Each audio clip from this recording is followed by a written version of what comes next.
Station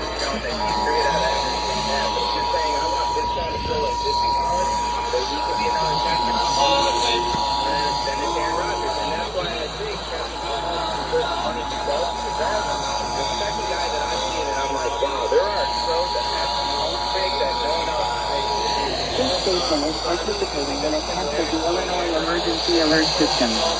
This system was developed to provide information.